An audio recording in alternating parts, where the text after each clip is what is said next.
Sweet pumpkin is one of the most important field crops, valued for its nutrition, market demand, and adaptability. High yield starts with the right land. Sweet pumpkin grows best in well-drained, fertile soil. Choosing healthy, high-quality seeds and maintaining proper spacing ensures strong plants and better nutrient use from the soil. After germination, thinning is essential. Keeping only the strongest plant allows better growth and higher future yield. Sweet pumpkin is a heavy feeder.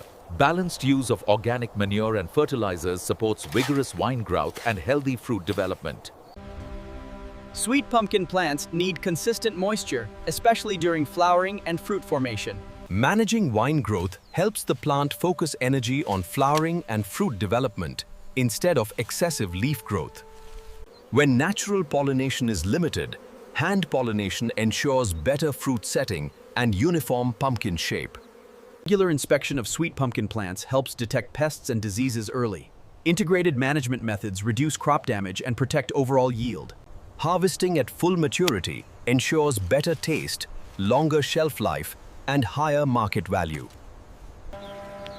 By following proper field management, nutrition, and care, farmers can significantly increase sweet pumpkin